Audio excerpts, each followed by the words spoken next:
What is that in the air? Do you smell the fall season? You should. But it's also now the heartbeat of the college football season. And on this episode of Mic Drop here, presented by the Believe Network, as well as the Sports Now family of networks, I'm Mike Asti, and we are going to touch on what's going on so far in the college football world, mostly the teams that I do cover here within our region. So we're going to be talking about Pitt, Penn State, West Virginia, and maybe a little bit of the national scene with Bill Bender of the Sporting News. Talked to him before. Happy to have him on again. So, Bill, thanks for joining me. And I know you did say that you do have team logos behind you, but you're not fully in allegiance with those teams. No, my wife's a huge Guardians fan, so she's excited about the baseball playoffs. Once the ball's kicked off, though, I'm going to be honest. Once that first ball's kicked off, I lose track of baseball pretty quick. Like you said, we're knee deep into it. October is my favorite month of the year. Being fall weather and all those kinds. I see you got your sweatshirt on. You're ready. Yeah, it's shorts and hoodie weather. I got the shorts underneath. I got party on the bottom. Not really that professional on top because it is shorts and hoodie season. You know what? Good for you. I can't. I go the opposite way. So I think it's just maybe the way my body temperature works is I do warm up pants and t-shirt as long as I can, and maybe a light pullover. But I can't. When it's in the 50s, I'm not in shorts. Maybe that makes me less manly. I don't care.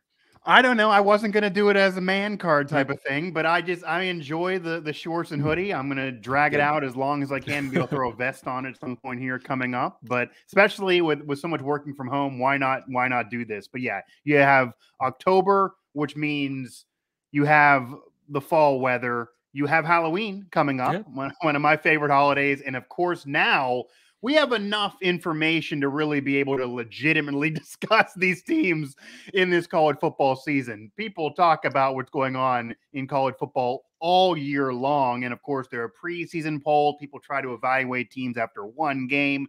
A coach got fired after two. I get it. But now when you have 4 games under your belt, 4 or 5 games under your belt, we got a really solid bar of what's going on. But of course, could have a lot of chaos still to come, and a lot could change. Again, Bill Bender with the Sporting News here. Mic Drop, again, Believe Network and Pittsburgh Sports Now, WV Sports Now, and Nittany Sports Now. And to start things off, I am going to ask you about the University of Pittsburgh. And Pitt's a team that obviously last year won the ACC. So they're a defending conference champ, and this is actually the last year of this division format. So they want to also be able to win the Coastal, kind of the last time they'll be able to do that. However, new quarterback, new system, not exactly the same cast of characters last year with Jordan Addison gone in at USC. There are a lot of people that feel like Pitt is almost impossible to fairly rank. I know that I do a top 25. My colleague and co-host for another show, Mike Kovacan, does a top 25 every week for our corresponding outlets. And we're kind of off the mark on where we're putting Pitt. And that's really the one thing that we're really far off on, because some say that, Pitt's lost. They lost that game to Tennessee, but they're without their starting quarterback in that game. And it's really impossible to fairly gauge a team that's dealt with so many injuries to this point in the year. Based on so far what you've seen from the Pitt Panthers, taking into consideration Slovis being out, all the injuries, where do you think you fairly rank Pitt right now? And what hope do they have the rest of the season? Because that loss to Tennessee doesn't really look that bad right now. And you're looking to see what Tennessee's kind of become. They're finally putting it together this year. The win over West Virginia doesn't look that great, but granted, the Mountaineers have won 2 in a row, and if they pull off a couple upsets here in a row, they may argue for a ranking or something close to that. And their loss doesn't look that bad to Kansas right now. So what do you think of Pitt? Because the record's not impressive as a defending conference champ, but they have dealt with a lot. And the schedule's not exactly been cupcake city, even though you do have an FCS opponent and then a MAC team that was won on the road at night, which is different than doing it at home. Right. And they're 3-1, which to me, they're ranking. What are they ranked in the AP poll right now? 20. Yeah, 20 something. I think I could double check. I believe 21, 23 in that neighborhood. But what I'm talking about is there are people that are putting them as far up and saying they should be 15th, because how can you hate the Tennessee game with them being ranked and then you have that being off of injuries? Others are arguing that if they would lose again, they wouldn't be ranked at all, and that 25th is maybe the best you could do for Pitt. So there's a big disparity of about 5 or 6 spots in what you're seeing from a lot of national writers, a lot of your colleagues on the Pitt ranking. I would rank them. I'm actually trying to pull up where I had them ranked last week. I would rank them, to be factually accurate, I had them at 23. So I would say anywhere between 19 to 24 is where I would have them ranked. But there's facts to this. Like, Tennessee is not a bad loss. It's not. That's a top 10 team that may be playing an undefeated Alabama team here in a couple weeks. If they take care of their business, losing to them in overtime is not a bad loss. Like you mentioned it, it's hard to get a true feel for them sometimes because of the injuries they went through, and then getting Slovis back and seeing where they're at. The good news for Pitt, though, and I don't know if this is good or bad, Mike, but not a ranked team left on the schedule as of now. I mean, pretty clear run through the Coastal. If they want to run through that division again, I think they'll get challenges from North Carolina and a couple others, but the path back to Charlotte's pretty open. So this problem will take care of itself where they're ranked if they continue to win. Yeah, if they continue to win is certainly the key, but does that pose a devil's advocate and negative stance you're talking about? Yeah, they have the path to the Coastal and they can win the conference, but they did want to take a step up this year from where they were last year. You had that bad loss to Western Michigan. You did have another loss on the schedule. That kind of bumped them out of a playoff conversation, even as a conference champ. Certainly that Western Michigan game is a game that Pitt fans feel like they let go. That probably would have put them in the playoff based on how things went landscape-wise in college football. They eventually got revenge on it, but the sights were higher. Pat Narduzzi was saying before the season that they want to take a step up and not have that be an aberration. There were some, Desmond Howard in particular, that did say they would be a playoff team. If you look at the schedule in front of you, based on what we've seen so far, if you run through a whole season, for example, and your only loss is to say a top 15, top 12, top 10, even if they would get a couple wins that you're talking about against Tennessee, and you do win the conference again, is it the fact that Pitt doesn't have that many rank wins that'll keep them out of the playoff, or do they still have a playoff chance if Tennessee really keeps kicking butt? Any Power 5 conference champion with 1 loss or less has a chance. They just can't lose again. No 2-loss team has made the playoff. That's one of my 3 simple rules to making the playoff that I always tell people are. And Pitt is 24th, by the way. I finally looked it up. They're officially 24th. So I'm in the ballpark. It's not like I'm too far off there. So like I said, the 3 simple rules are be in a Power 5 conference with 1 exception, Cincinnati last year, go undefeated from a Power 5 conference, or don't lose twice. Once you lose twice, you're out. So as long as they continue to win, I do think and we can get in more in the national spotlight later, but the Big 12 will probably cannibalize itself. I don't see a playoff team in the Big 12. The Pac-12 is banking on USC. And then the Big 10 and the SEC will probably get Georgia and Alabama. The Big 10, we'll see if anybody can even hang with Ohio State. And that leaves the ACC champ an opening. So if you go 12-1. And you could have a scenario that I know people are going to hate, but if you go through a whole season and Michigan's only losses to Ohio State runs the table, you're going to have an argument of those two both being in the playoffs. Well, what if Pitt is 11-1? What you want to do, honestly, is root for Clemson to go 12-0 because it's the most visible team in the ACC from a national perspective. So you get Clemson 12-0, Pitt 11-1, then you take your swing. But as Pat Narduzzi would probably slap me for even bringing this conversation up because it's about winning the next game and all that kind of stuff. And and Pitt's got to take care of it. They've got to avoid an ACC hiccup to make that happen.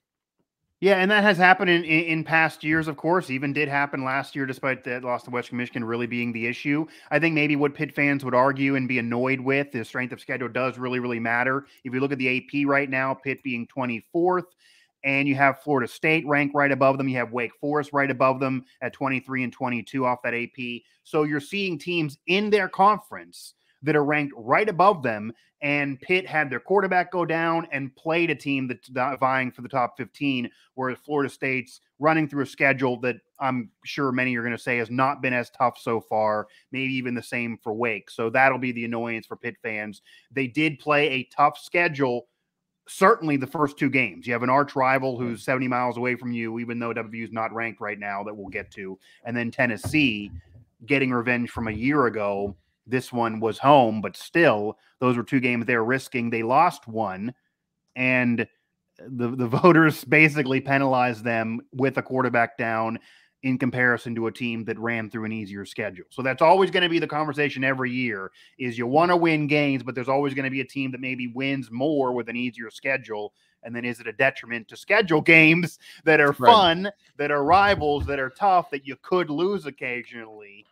And then if you do lose, being out of there. Bill Bender, again, of the Sporting News, talking with me here on Mic Drop as we're talking college football so far. We just talked Pitt, so I do want to then segue to West Virginia, who we do cover at WV Sports Now, and I actually am on the WVU beat. And the Mountaineers, not a ranked team right now. They're not worrying about a top 25. They got to worry about getting over 500 and winning the game as we're speaking. And they are coming off of a solid win in Blacksburg. I think Virginia Tech's overrated. That home field seemingly is a bit overrated. They've lost 3 games each of the prior 2 seasons before this year. They're not a ranked team, but WVU didn't just win. They won handily, obviously beat up an FCS team. They have the bad loss to Kansas, but that's a Kansas team that honestly in my top 25, I have Kansas ranked right now. And they're certainly right there knocking on the door. So if Kansas stays ranked, that's no longer a bad loss despite being 13.5-point favorites entering. And I've been more critical of that game than anybody else on the beat, but that's looking better and better. You obviously lose to Pitt, but Pitt is still a ranked team. And we just talked about how the Panthers maybe could argue as being a better ranked team than they currently are. What are your thoughts now on the state of the Mountaineer program, maybe in comparison to when we actually talked a few weeks ago? I'm looking at a lot of these betting odds of the first coach to be fired or the second coach to be fired and the next guy to be fired. Neil Brown is no longer on those lists. He was definitely right up there at the top a few weeks ago. The buyout is still hefty, but the schedule in front of West Virginia is also still pretty tough. And the bar for a lot of people is to at least get in a bowl game to keep this climb going. Got Baylor coming up, they're ranked. You're going to have Oklahoma State at some point, TCU at some point, obviously Texas in front. A lot of night games, a lot of national TV, but a tough schedule coming up. Do you think West Virginia is going to get in a bowl game this year? Is there a chance for a bowl plus, so better than that? Or is this still having an opportunity to go completely off the rails? No, yes. Both ways. That's kind of fair generally. That's a real definitive answer. But no, I mean, because like I was saying about the Big 12, it's very unpredictable right now. I didn't see Kansas State beating Oklahoma last week, and I didn't see Kansas beating West Virginia a few weeks ago. And honestly, I didn't see West Virginia bouncing back the way that they have. So, like you said, I think Neil Brown is hot seats on a lower burn right now than say Brian Harsin at Auburn. Yeah. But I think, they could get to a bowl game. They could split Big 12 play. They could also go 4-8 because when I do the bowl projections for us at Sporting News each week, that is the conference that gives me the biggest excuse to go up and grab a couple aspirin because I literally get a headache looking at it. So, so I think the potential is there. JT Daniels stays healthy and hopefully that offense continues to work into a groove. But in the Big 12, it's just so unpredictable. So I'm going to say yes. I'll give you an actual answer. I think they do make a bowl game, but it's probably right at that 6-6, 7-5 record. Yeah, it's similar to last year. They ended up 6-7, losing a mediocre bowl game after winning a solid one the year before and thinking they were climbing. So I think that's why there's angst amongst Mountaineer Nation. But the buyout, which is important, especially at maybe not an elite power program, kind of a tier below, we're looking at almost $17 million if they would make that call right now. That's probably why he's not on those odds lists when you're talking about Auburn. Even Jimbo Fisher has better odds as a former national title winner over Neil Brown right now at 20-1. And of course, that's going to be partly because of the buyout. But the Mountaineers have won a couple games in a row. I think the most important thing for WVU is the defense. You bring up JT Daniels, you bring up the offense, Graham Harrell there. Hearing those guys talk, they're just so smart. Graham Harrell could certainly be, again, at a higher level program sometime in the future if he does not get a head coaching job. I think if they do move on from Neil Brown, I would probably interview Graham Harrell right now, even though he's only 37 years old, to try to make sure he doesn't get out of there because coaches may call him next year. And JT Daniels sounds like a future coach, even though obviously he wants to play longer. I mean, these guys are just geniuses. And the offense, 42 points and lost to Kansas at home. It's a team game, but this team is 2-2 because the defense has let that offense down when it was supposed to be the strong suit. But the defense has turned it around, has picked up their game, has played a lot better. It is FCS. It is an overrated Virginia Tech team. We'll see about Texas. But the defense has really imposed their will a lot more. And that, I think, gives Mountaineer fans hope of turning this around and maybe even being more than just a bowl appearance. If they're going to have some upset wins, it'll be because of the defense. The defense almost beat Pitt, even though JT Daniels on the offense was clicking. Yeah, well, it's a statistical anomaly too. I just looked it up here that their total defense is second in the Big 12, but their scoring defense is last. So I mean, that's to me, you got to take advantage. I mean, that's a very weird stat if you really think about it. Well, the first turnover of the season was that game sealer in Blacksburg, and really the game was already over at that point, but they hadn't created a turnover prior to that point, and it includes Charles Woods being hurt. Right. So, I mean, that they're a team, like I said, if you look at the schedule and kind of try to chart, I always try to chart them out, win, loss, win, loss. I mean, it starts with the Texas game, which unpredictable. And then you're going to play 4 ranked teams as of now. Yeah. It's a hard schedule. They got to steal 1 or 2 of those. And then Texas, I'm telling you, like Texas Tech and TCU aren't easy outs. So all of those Big 12 teams are pretty even. With the exception, I still think Oklahoma is the most talented team, or maybe Oklahoma State. So they'll get their swings. Yeah, and Oklahoma now has a loss on their schedule. I don't know whether you're going to call it a bad one, but they do have a loss on their schedule. We'll see what Kansas State does.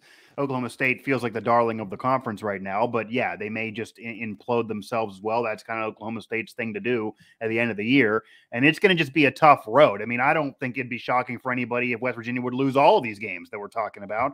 Certainly, it'd be surprising if they won them all, but if they split them, they should probably have a chance at least a bowl appearance. And I think if they get at least to that level with a tougher schedule this year, it is easier to sell to the fans. Look, the buyout's really high. Who else are we really going to get? Graham Harrell, unless he's leaving, that might be then a real heart-to-heart if he gets a job offer. What do you got to do right then? But you have a great recruiting class coming in. In fact, for the next couple years with Rodney Gallagher here out of Western Pennsylvania, that could be a game-changer player from what a lot are saying and what I've even seen in front of me. And, another season like last year at least isn't dipping down. So maybe then climb next year when the schedule maybe gets a little easier, depending on what happens with conference realignment if those teams are out of there next year. And Texas is actually a program that West Virginia actually has been able to beat. They have never beat Oklahoma in the Big 12, but they have had no problem beating Texas with several big wins. And Texas, I believe West Virginia is the only team they don't have an above 500 record in the Big 12, which is just bizarre because West Virginia has had a couple solid years, but certainly has had some average ones in the mix there. Again, Bill Bender from the Sporting News. This is Mic Drop on the Believe Network and the Sports Now family of networks. We talked Pitt. We talked West Virginia. I do also want to be fair here and talk Penn State off of Nittany Sports Now of our coverage over there. Penn State is a team that honestly, I'll tell you right now, Bill, the first couple games, they got a real solid ranking. They're flirting with the top 15 already after 2 games. I wasn't sold yet. They struggled against Purdue. Yeah, you beat up Ohio and beat the spread, which I didn't think they were due. But what could you make of that? You're looking at a lower level program in Purdue that nobody really thinks much of this year. But then to get the big win over Auburn, that kind of woke people up and said, okay, yeah, Auburn might be down. We did talk about the coach being up there, and he's actually at 9-4 in odds to be the next guy to go down and get the axe after Scott Frost. But still, that's a tough place to play, like we were saying with West Virginia going to Blacksburg.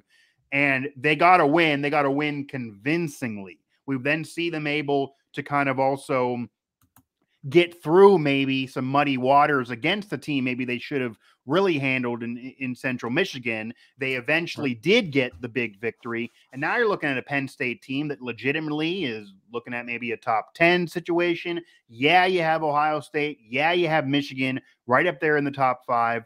But if Penn State keeps on winning, they will be able to have some big games coming up. They really could maybe have a real special season, at least in conference play. What do you make of Penn State so far? And what do you think their ceiling is in comparison to those elite teams? Because their fans are going to really want to gauge them against those elite teams, especially after a down year last year. But right now, Penn State's really riding high.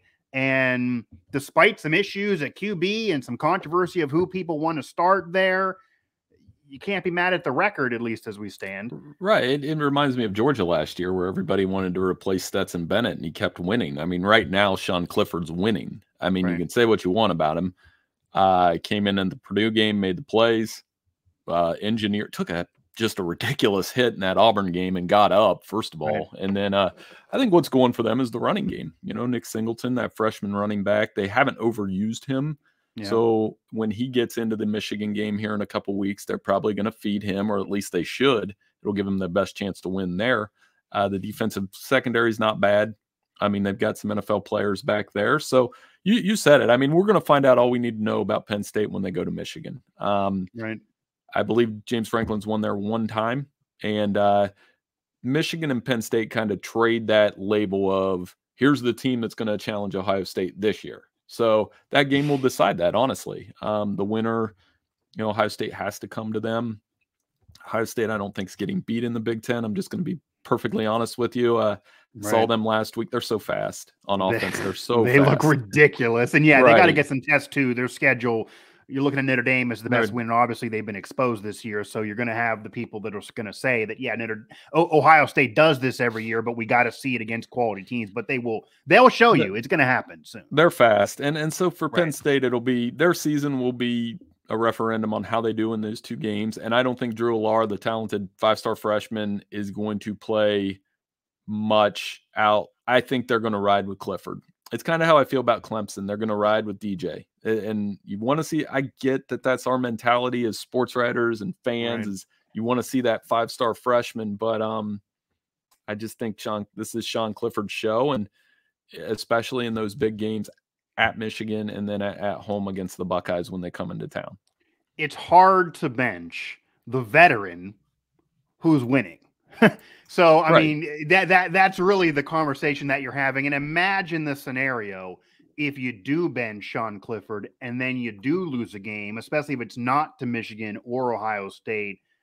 Even if you win every other one, that will be pointed to forever, and that'll be crippling for some fans for James Franklin. Not saying he's going anywhere, but there are some that want a lot more from him for what that program is and what they expect it to be. So that will be something that people will never get over if that is a decision that is made while you're winning. So that's really an issue right now for Penn State. Michigan had an issue before the season on who they were going to start at QB. They had to go through a couple games before they made the decision. That's actually pretty much a common theme. And you did bring up Georgia managed to make that call and then end up going to win a national championship. And even JT Daniels having been there before, and he was winning. And then again, you leave, whether it be an injury or a decision, team keeps winning without you. So some teams are just so good, they honestly would probably win with whoever is in there, because when you have a depth chart at an elite program, your top 2 quarterbacks probably could start at a lot of schools out there and are often high recruits. Look at the Oklahoma situation of the past a year ago. But Penn State has a veteran who is winning, who's also going up those career touchdown charts and setting records there at Penn State. It is hard to pull the trigger right now. Again, Bill Bender of the Sporting News, is we're talking college football. And now I want to talk about college football overall and the national scene. And I do cover Pitt, West Virginia, and Penn State throughout our network, throughout our region. Unless it's Penn State, although maybe Pitt, if they can run through the entire table and win the conference again, I'm not so sure if I have any of these teams looking at a playoff spot right now. Yeah, if you expand things, and they're going to eventually expand things, it's a whole different conversation. But as we stand with these 4 teams, and right now, by the way, Penn State is 11 in the AP. So another win, depending on what happens, is always an upset every week. They certainly could crawl in there, but you already have 2 conference teams above them. But currently, and this is just off the AP, Georgia, Bama, Ohio State, and Michigan are that top 4. Clemson knocking at the door. And pretty much in everybody's ranking, the Michigan-Clemson conversation is probably the toughest, Bill, because you have 2 teams that are undefeated. Neither team has really totally dominated against a really quality opponent. Both have struggled at times, but ended up winning. Clemson most recently, even though that was a good team they faced, they maybe didn't do as well as some would think, but they got the win, and that, again, is the most important thing.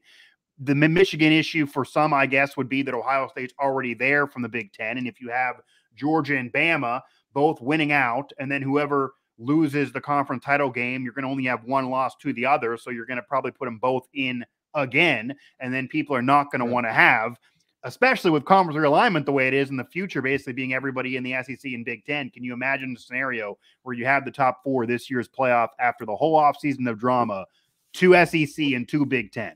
Obviously, that would annoy some fans. But if that's the case, that might be the case. And then Clemson, we're going to have to see what they do throughout their schedule if they do end up winning the conference and getting revenge from last year. What are your current top 4? And how do you kind of see this shaking out? Does anybody outside of those 5 teams I mentioned have a legitimate chance to knock on the door and get in the top 4 this year? Still a lot of season to go. Well, I think Georgia's won. I mean, they messed around with Kent last week, but they're still their gear, their speed on defense, the way they're playing, they're the best team in the SEC right now, and Alabama's right there with them. I mean, Alabama isn't going to get in the game with Georgia and be like, we don't have enough talent to win this one. For them, it's cleaning up the mistakes. Alabama, here's a kind Did the Texas game give you pause at all? Because Texas then got upset to Texas Tech, and we'll see about West Virginia. If they lose again to an unranked West Virginia team, does that really hurt the whole case of Bama bragging about a 1-point win over Texas? Not if they go to Arkansas, which is kind of what I was going to – this is my kind of not so fearless prediction. I think they go to Arkansas and hammer them this weekend. Okay. And then that opens people's eyes. They'll be like, oh, yeah, Alabama's awesome. So, but to your point, yeah, I mean, like the Texas win was – barely for starters, and then also so many penalties. That wasn't the Alabama team I'm used to watching on the road. Even last year when they scraped by, it wasn't that ugly. So it's a big weekend for them from a perception standpoint, no matter what the score is. I think Ohio State's a solid 3, trending towards 2.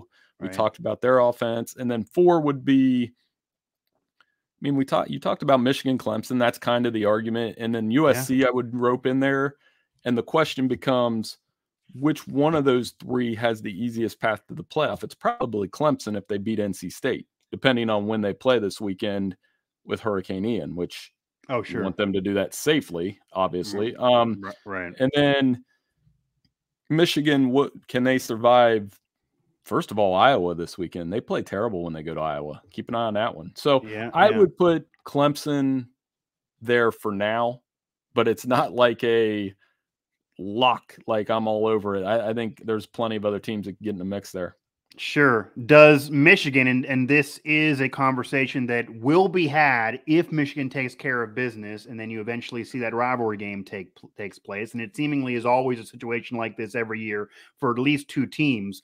But if you have Clemson run through the ACC and they're a conference champ, and then you have Michigan go through everything with just maybe the Ohio State hiccup, where Ohio State is still the conference champ because they're just so freaking talented and they seemingly do own Michigan at this point. Then what do you do in the debate that's going to exist? Because Michigan's loss would then be to a team that's actually ranked better than Clemson. But if Clemson hasn't lost, that hypothetical scenario will be the annoyance for probably that final week of the season if it does come to that. It's hard to tell a team like Michigan, you basically got to go undefeated when Ohio State's in your conference to get in the playoff, when we do have teams that lose sometimes one game and still get in. That is a really tough thing to have to tell them, but that could be a scenario that exists, that game, if they don't win it, could make them the 5th team in the country. Yeah, I mean, but the committee loves to fall back on something different every year. This year it could be the conference championship game. This year it could be, and some of it, to me, it always depends on the score. I go back all the way back to 2006 and this was in the BCS era, when Michigan played Ohio State 1-2, 42-39. In my opinion, that should have been a rematch. Like they put Florida in. I get the reasons why, and then it worked itself out. But we have seen rematch before, though. We saw Bama and Georgia do a rematch, so we have seen them do a rematch regardless of system. Yeah, and the last 3 times we've saw it in the title game, the team that lost, they basically split. So I don't know what that solves, right? Like Georgia won last year, Bama, and then Florida and Florida State. I mean, we remember that game. So yeah, I think that scenario will be out there, but it just depends on the score. It depends on what they're leaning on. And they do emphasize the conference champion as like a pseudo tiebreaker. But if Michigan goes to Ohio Stadium and gets crushed, which has happened the last 2 times, it would probably, unfortunately, eliminate them from the playoff. Yeah, even if they win prior to that. But there's also the scenario that I'm sure Michigan fans would really then get irate if they're both a one-loss team and Clemson gets gets a hiccup prior to that, because they have ranked teams in the ACC. So if they do lose and they still win the ACC, I don't know if it's an eliminator, if they're losing to a team that's 15th in the country or something like that. But if they have a loss to a 15th ranked team and Michigan has a loss to the number 2 or 3 team in the country, they both have one loss, but one's a conference champ, the other's not. They probably would take Clemson, but I'm sure that would then be a very controversial situation because your loss is to a team that is better off the same people that are picked. It's why that eventually we're going to now get the expanded playoff. So I got 2 more for you, Bill. Number 1, what are your thoughts on the expanded playoff? Are you happy we're getting to 12?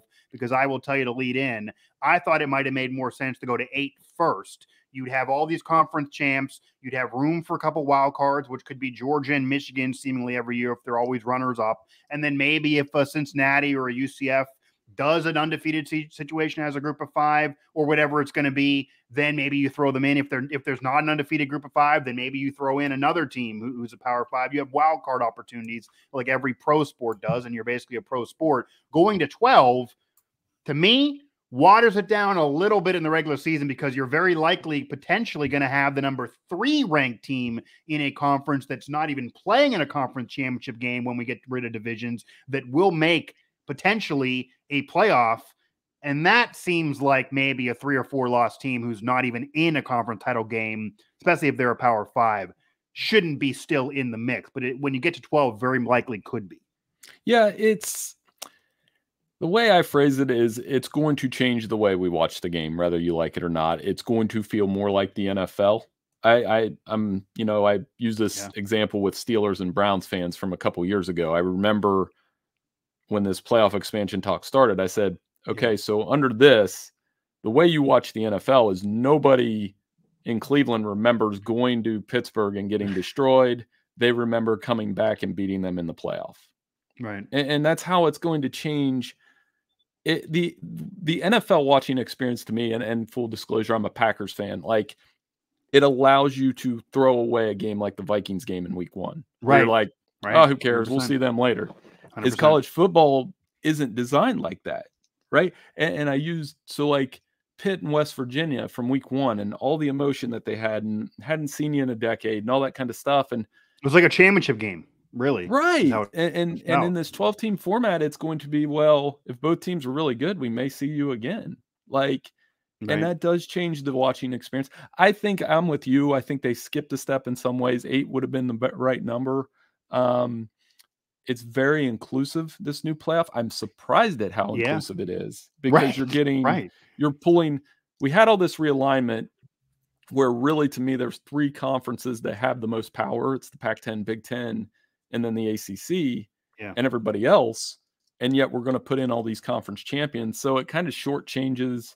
Let's say there's a year where the ACC had 3, 10, 11, and 1 teams. Maybe one of them's not getting in at the expense of a conference champion from a lesser deserving conference. That's part of my problem with it. But and as we stand, Notre Dame's not in a conference. And when they entered the season, they were ranked 11. So they were in what would have been the expanded playoff when we entered the season off projections. They obviously have lost. You lose tomorrow, they're totally out of the picture. However, in a normal year with their normal schedule, if you don't lose to Marshall and basically do what they do every year, where they go through a schedule with about 3 ranked teams, usually 1 or 2 losses, maybe even 1, they're in the top 12 every other year.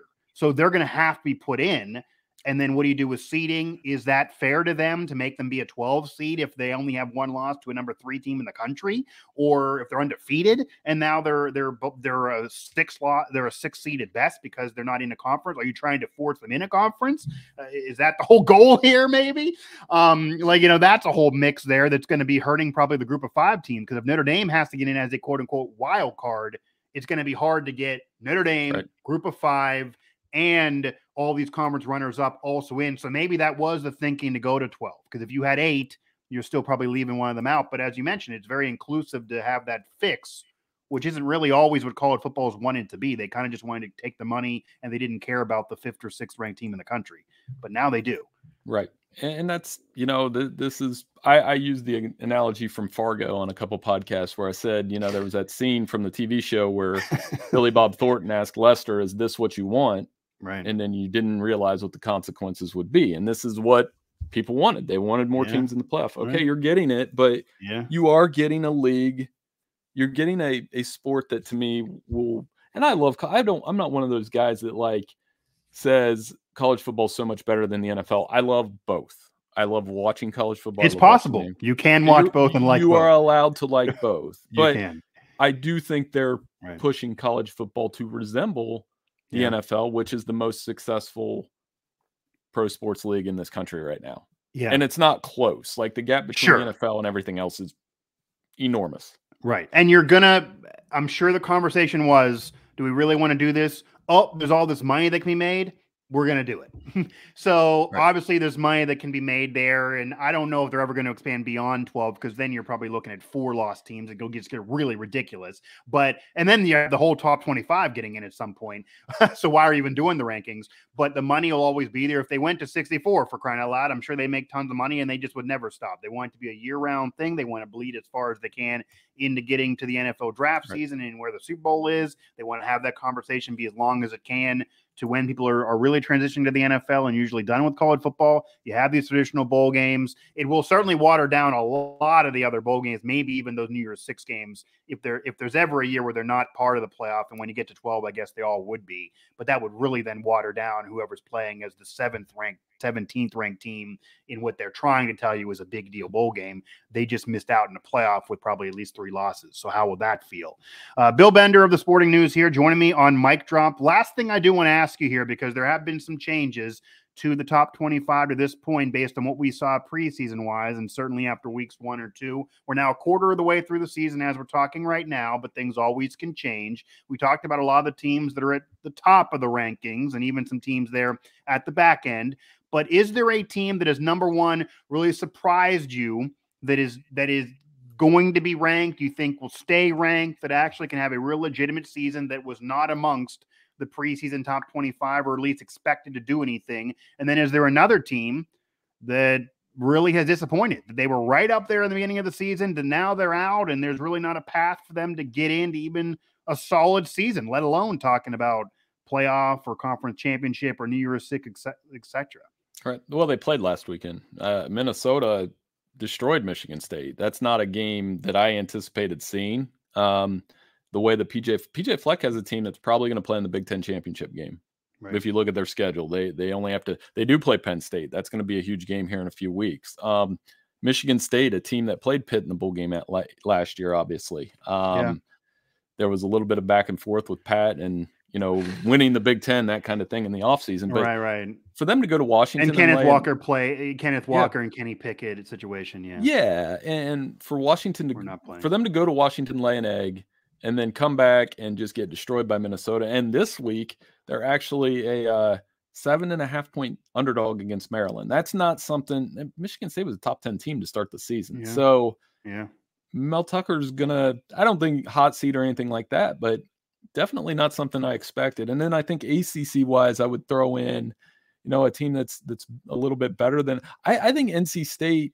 Like, their defense has been great, but the offense hasn't been just out of this world. And I expected a little more. And Miami's obviously in a universe where they're losing to Middle Tennessee State. There's no way. I know it's Mario Cristobal. I know it's a new program, but that is one result.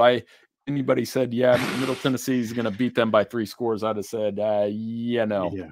Yeah, and obviously we already talked about Notre Dame with the Marshall loss. They were right in there at the beginning of the season. I could bring up again, and this would certainly help the West Virginia cause, Kansas. They've been one of the worst Power Fives the last decade. If they keep on winning, regardless of who they're playing, and they did play Duke, it's not like they won by 40 points. They kind of got through it, and they eventually got a victory. They will likely have some losses this year, but if they win 7 or 8 games, that's a big turnaround for Kansas, and that actually could vie for the conference based on how much of potentially a train wreck it'll be at the rest of the year with everyone beating up on each other.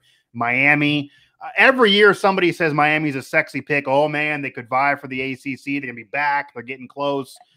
I don't know if I thought it would happen this year, but I certainly didn't think they'd lose to Middle Tennessee State. It appears that instead of on the trajectory to be eventually back in 2 or 3 years, who knows if it'll take 6 again and they'll be firing a coach again.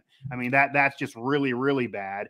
You mentioned NC State, them being a top 10 team, I think is surprising. Maybe even Wake again. And yeah, Michigan State, it almost feels like an aberration. You can't fire a coach who's coming off of a major bowl victory really out of nowhere seemingly, but a Heisman candidate that season and you hadn't really done it before in a while. It looks like that's an aberration if now the wheels just fall off.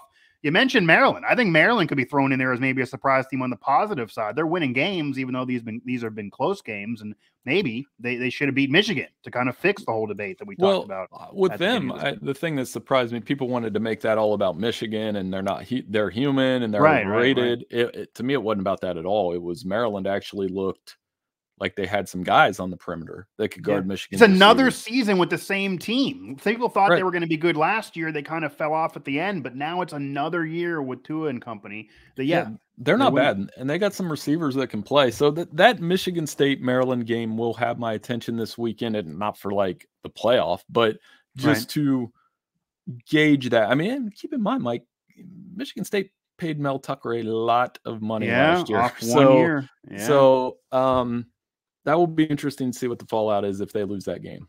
Yeah, absolutely. And there's a lot of season left to go. A lot more, hopefully, hoodie and short season here to come. Halloween will then show up. Once we get to Halloween, we'll really have a gauge of what's going on. And right now, we're looking at 4 teams still in the playoff. Although, of course, this is another one of those years that it does feel like there's going to be a debate. There's going to be a team that's going to get quote-unquote screwed.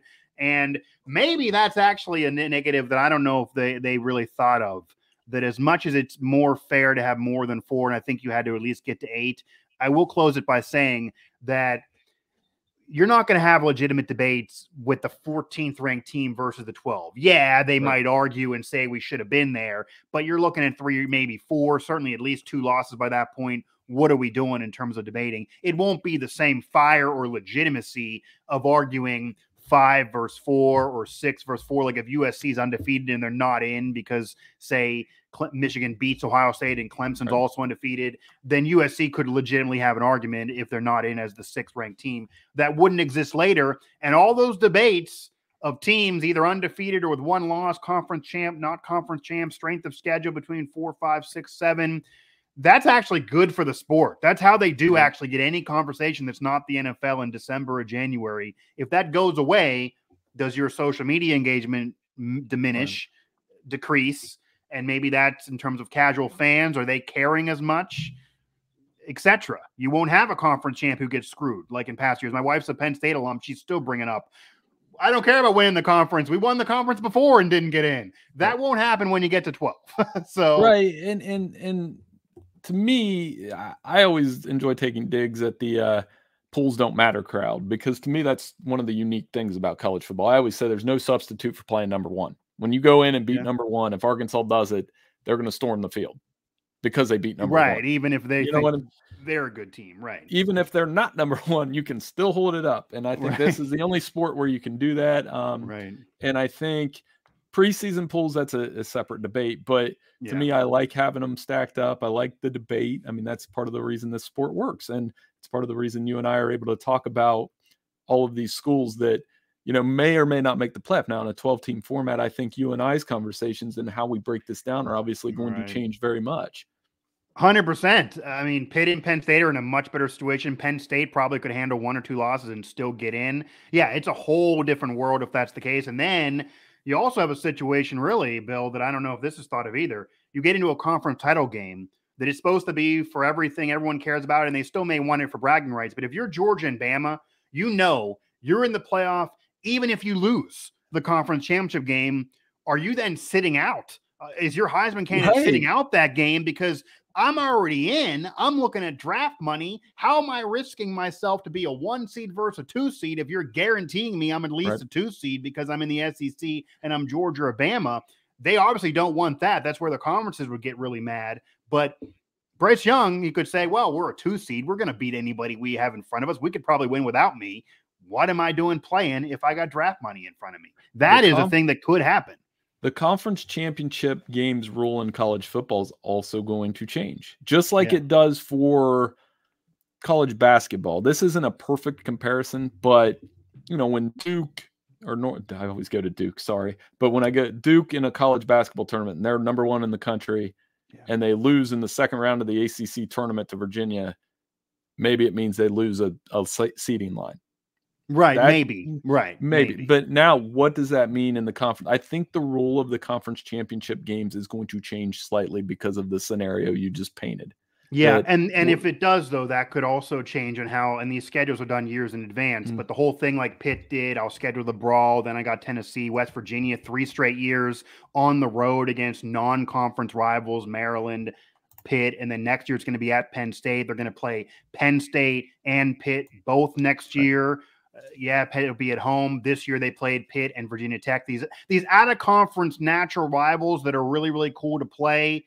It might be a conversation where you have a come-to-Jesus meeting with your program and say, look, we can play one of them every year. We can't play 2 because we can't lose them both and then try to make something happen if we're not going to win a conference. So that's a whole nother debate, too, that you may lose that, and that's what fans really like right now from this year, that you're kind of getting that old-school feel. But maybe certain tournaments and certain games will still be important. Winning the Big East tournament for those years in the past in college basketball was still a really, really big deal, even though it didn't necessarily mean you had to do it to get in the tournament. So maybe that'll be the case with some of these games, but who knows? Bill, I definitely appreciate the time. I hope to be doing this again with you because I'm sure that whenever we do it again, we'll have a lot more to talk about, and everything we just said so far will probably all be meaningless, and maybe we'll look like idiots, or maybe we'll be correct and can brag to the subscribers, readers, and viewers. But I appreciate the time, man. Yeah, let's catch up before the college football playoff rankings, and always a pleasure to come on your show. And I'll definitely have a thicker sweatshirt on the next time we talk because it'll be cold here in Ohio. So thanks again. Sure. I appreciate it. Check us out at Sporting News. We got a ton of content over there. We're excited. Absolutely. Again, Bill Bender from the Sporting News. Definitely appreciate the time, man. As I've talked with him before, he covers the whole scope, but can really dive into certain regions. He's also not far from us. I got to meet him in person sometime soon. I'm in Pittsburgh. He's in Ohio. We got to get it done. But again, Bill Bender of the Sporting News, happy to have talked with him there. Again, want to remind you, you can subscribe, download, listen here to Mic Drop with the Believe Network, everywhere you can find your podcast. We're talking about Apple, Stitcher, Spotify, etc. You can also find these shows throughout our Sports Now family of networks, Pittsburgh Sports Now, WV Sports Now, Nittany Sports Now, especially when we're talking about college football like we just did with Bill. And I got to say, Pitt is a team that they got to start flexing their muscles. Talked with Eric McLean about this of the ACC network. Getting wins, I think the issue is, you got to win in a road place that's really tough. Maybe they shouldn't even have scheduled it. It's a whole nother conversation another day. On the road against the MAC team at night, that's a big deal. That's really, really cool. But you got to really flex your muscles if your schedule's not too difficult in front of you. And if you're probably going to lose another game, and Tennessee is a good loss right now, but you did lose. These teams in front of you have not lost in some examples. So you got to really flex your muscles and dominate. We will have probably, I think we're going to get there, and I think it's going to be really a fun debate if Michigan keeps this up, even if they're crawling through and Ohio State's their only loss, regardless of whether they're in or win the conference title game. It's hard to kick them out with that only being their loss because Ohio State's going to be right there all year in the top 4. I think we know right now Bama, Georgia, and Ohio State are always going to be in that top 4 unless somebody loses in real upset fashion. We'll see what upsets otherwise. I don't think Penn State's a playoff team, but they certainly have a New Year's 6 opportunity if they keep on winning. And I do think they're behind Michigan, Ohio State, but Michigan's a team they might have a chance against. If they win that, obviously, that'll flip things. And the Mountaineers, I said it before the year, Neil Brown got to get in the bowl game this year to get off the hot seat for me. Okay, the buyout means he's not going to get fired this year. That's why he's off those odds. That's why you see Ryan Harlan. That's why you see Jimbo Fisher. Even that's why you see Steve Sarkisian. All of these guys with better odds, 14-1 for Steve Sarkisian. Also with Texas at 2-2 as they will meet this coming weekend as I record this show. Better odds to be fired. And Sark's only been there for 2 years, but Neil Brown has been there for 4 years. But the buyout in the recruiting class, and it's not Texas, they're not going to fire him right now. But if this happens again next year, you then eventually got to pull the plug just off of prestige and try to figure something out with this program with conference realignment. You got to look good on the field. And the schedule will not be easy. So despite a real dominating win. It was an FCS opponent against Townsend, despite a real solid win to retain the Black Diamond Trophy, keep it into perpetuity since the rivalry won't be played to what we know for a while or ever against Virginia Tech on the road, even though I do think it's an overrated place to play, but it's still a rocking atmosphere there. That was a night game. That was a big game. Those are big wins. The defense played really, really well. The offense had to overcome adversity, but still has played really, really well this year. Kansas is a ranked team for me, certainly close to it for everybody else. That's not a bad loss anymore, or at least as bad, even though it's certainly not a good loss. I won't go that far. And then Pitt's a ranked team. You were on the road there. So, okay, you were not a favorite. You actually covered the spread. However, if you just keep on losing these games, even if they're against good teams, that's not going to do anything for you. They will need some upsets. They will need some wins. Yes, if they go through it and win 7 or 8, which nobody really thinks now, that Kansas game will stick out like a sore thumb. But in terms of this year, I still think a bowl game needs to happen. It can happen. It won't be easy, though, with the schedule in front of West Virginia. And who knows? But yeah, if they would beat Texas, they would beat Baylor, they would beat TCU, they would start stringing off some wins against these ranked teams or quality opponents, especially on the road, and Baylor at home, but it's a night game. Then who knows if they can flirt with a ranking, but I don't see that this year. But the schedule's tough in front of the Mountaineers, so that will be their problem. Again, thanks to Bill Bender of the Sporting News, as he is a national college football writer there, but can also dive into each individual region that we cover throughout the Sports Now Network.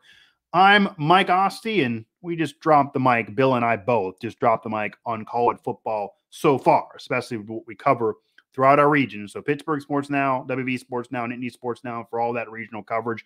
Go to those sites, go to those outlets, go to those networks on social media, and of course, the Believe Network, where you can find Mic Drop amongst tons of other shows from fellow media and notable former athletes there. Again, Believe Network, where you can find Mic Drop and more drops of the mic from myself.